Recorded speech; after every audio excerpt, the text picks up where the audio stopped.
Yo una de las cosas que siempre me pregunto y les hago cuestionarse a ustedes para entender cuáles son las razones es por qué tiene que haber razones éticas para poder tener políticas públicas a la adaptación del cambio climático. Y es la primera y la más importante, creo, partir de ahí, es que siempre hemos pensado que nosotros tenemos solución para todo, que nosotros tenemos respuestas y tenemos conocimiento para poder hacer que las cosas se adecúen o funcionen de mejor forma. La realidad es que no sé qué estamos esperando para poder tomar acciones, porque ese conocimiento ya está encima de nosotros, ya está claro, ya tenemos lo suficiente vivido y experimentado como para tener que actuar, pero parece que todavía no lo tomamos en serio. La segunda razón es que siempre hemos creído que la forma correcta o la ideal sería que creáramos tecnologías cada vez mejores para poder tener una mejor adaptación, cuando en realidad parece, si vamos a la historia, que la creación de las tecnologías, de la ciencia, el abuso que hemos tenido del conocimiento humano ha sido el que nos ha llevado pues, a este maltrato, ¿no? Al ser que más respeto debería de generarnos, que es la tierra, la vida misma en la que estamos, ¿no? Haciendo un estudio de juicios morales o haciendo un estudio de quiénes son los culpables, uno creería que es a los individuos, a cada individuo solo, que es capaz de actuar de manera incorrecta o capaz de explotar o hacer las cosas equivocadas, cuando en realidad es casi imposible. En muchos estudios éticos hemos llegado a la conclusión de que es imposible juzgar moralmente a los individuos por tener malas prácticas. Y además en la realidad es que los individuos tampoco vamos a poder hacer mucho para poder adaptarnos de manera correcta al cambio climático. Podríamos entonces creer que es colectivo y entonces asumimos que, bueno, a partir de colectivos pequeños o bien formados, como fundaciones o asociaciones, que bastante bien hacen, serían como los correctos, pero finalmente si vemos a los colectivos los vemos como individuos, ¿no? Y entonces es el momento en el que tenemos que entender que esto es una cosa de corresponsabilidad, donde gobierno, asociaciones y ciudadanos tienen que trabajar en conjunto. No podemos seguir creyendo que solamente es culpa del gobierno o que solamente se va a crear a partir de políticas que nadie lleve a cabo, ¿no? Sino que son unas muy buenas propuestas, pero son imposibles y está en manos de aquellos y de la asociación y que lo hagan todos menos el que le corresponde. Tenemos que entender que tenemos que trabajar en conjunto con los demás. La otra razón importante, éticamente hablando, es que se trata de un concepto de justicia. ¿Y justicia en qué sentido? Cuando nosotros hablamos de justicia internacional, nosotros queremos pensar que debería de haber una razón moral desde los países que están desarrollados hacia los países que están en vías de desarrollo. Pero yo como mexicana siempre me cuestiono que, bueno, no podemos seguir esperando que sea una cosa de los países desarrollados y seguir esperando qué vamos a hacer. Y entonces es donde uno comprende que lo que nos corresponde a nosotros es hacerlo desde el punto en el que nos encontramos, que somos los países en vías de desarrollo, los que estamos sufriendo las consecuencias, porque cuando pensamos en los países de desarrollo, primera, son los culpables, prácticamente no por el abuso y uso de la tecnología, de la naturaleza, de los recursos, y no les está afectando de manera tan directa o no les afecta de manera tan agresiva. Estoy pensando, cuando me atrevo a decir esto, pienso en las comunidades que están en las costas del Pacífico, que no son necesariamente los que han hecho el cambio más grave, pero son los que en realidad están sufriendo las consecuencias. Y nosotros, desde una perspectiva de países en vías de desarrollo, nos corresponde llevar a cabo acciones o llevar a cabo iniciativas, ¿no?, para poder ayudarnos y mejorar o tener menos agresión a lo del cambio climático. La adaptación al cambio climático es muy simple. O bueno, así la veo, ¿no? En la naturaleza, los seres humanos al transcurso de la historia nos hemos ido adaptando a los diferentes cambios o a las diferentes culturas o a las diferentes normas que existen. Y lo único que tenemos que hacer es ver que hoy día ha cambiado o estamos en un cambio constante, ¿no? Y tenemos que adaptarnos de la forma en la que nos hemos adaptado a todos los demás cambios del hombre. Decía un famoso autor, Emmanuel Kant, en el siglo XVIII, que la definición específica del hombre es romper las reglas de la naturaleza. Pues sí, ¿no?, las hemos roto, ya tenemos un problema encima de nosotros. ¿Qué vamos a hacer? Modificarlo, cambiarlo. Y a eso voy con la segunda parte de la justicia con respecto a las razones, ¿no? Y es que es un problema intergeneracional.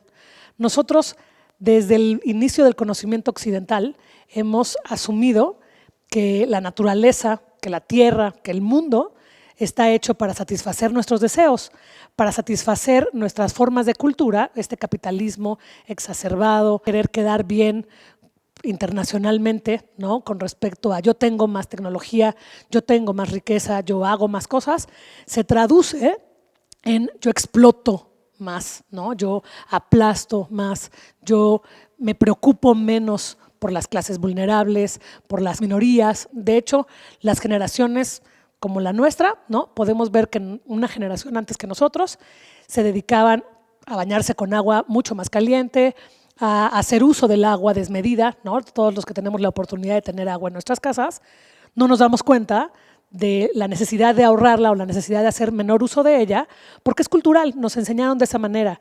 Y sobre todo en México creemos, además, que quien vive de manera mesurada, quien vive respetando, quien vive haciendo menor uso, pues es como hasta mal visto, ¿no? Esta idea de, ay, pues, qué limitaciones has vivido, en qué mundo has nacido, como para que tengas que limitarte. Y es solamente el cambio de un concepto intergeneracional y tenemos que adaptarnos a él, ¿no? E insisto, no nos corresponde de manera individual y autónoma, es complejo, ¿no? Digo, podemos hacer un esfuerzo enorme por gastar menos agua, podemos hacer un enorme esfuerzo por consumir menos en todos los sentidos y podemos hacer un esfuerzo enorme por querer vivir menos cómodamente, salir de nuestra zona de confort, y eso es lo que exige hoy día, éticamente hablando, y este concepto de justicia, y comenzar a mesurarnos y a vivir de forma más tranquila o menos agresiva al medio ambiente, ¿no? Yo creo que se traduce en palabras como muy cortas cuando nosotros queremos hablar de las razones que son importantes para crear políticas públicas correctas, es la forma en la que nos adaptemos el día de hoy, la forma en la que veamos el problema o trabajemos en conjunto con los gobiernos, empresas y ciudadanos, hablará de la forma en la que valoramos al ser humano, hablará de la forma en la que valoramos al otro, ¿no? Al otro visto desde el sentido, la naturaleza o el mundo o el otro individuo junto a nosotros.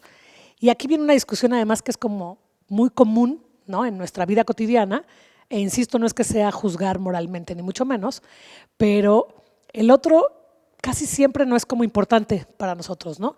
De hecho, hay un dicho mexicano muy famoso que es que lo lloren en su casa, a que lo lloren en la mía, pues que lo lloren en su casa. Y este es un concepto intergeneracional de los que hay que modificar, ¿no? Y yo creo que es por dos razones importantes.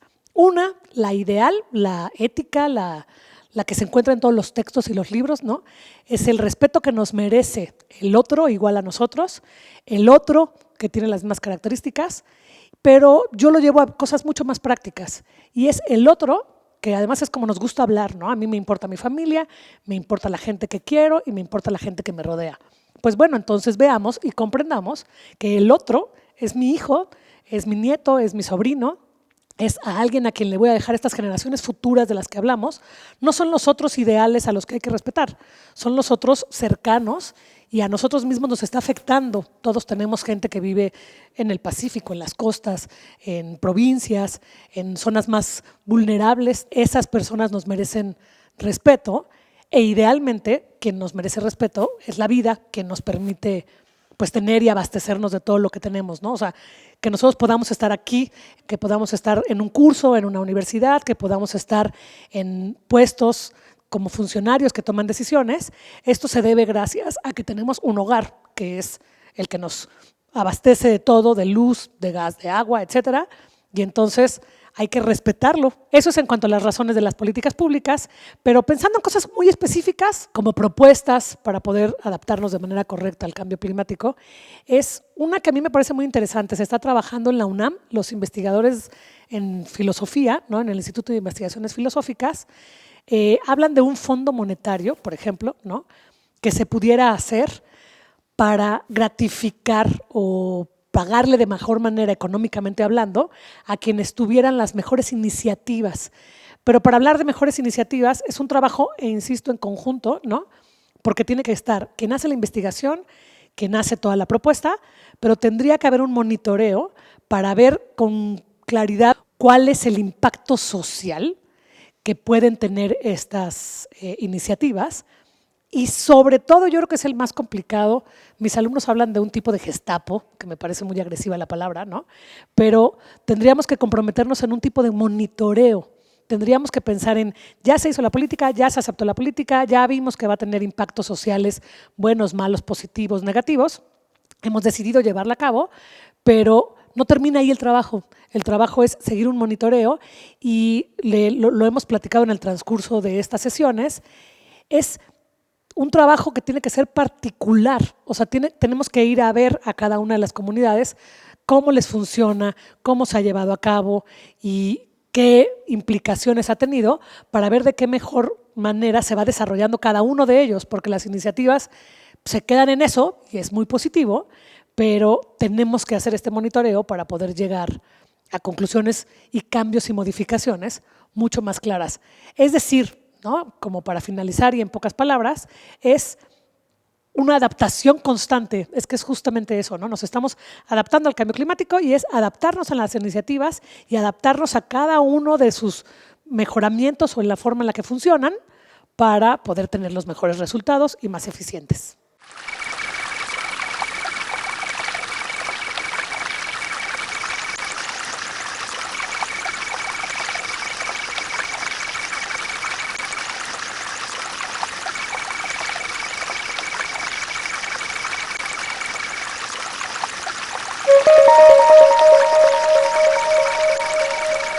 Thank you.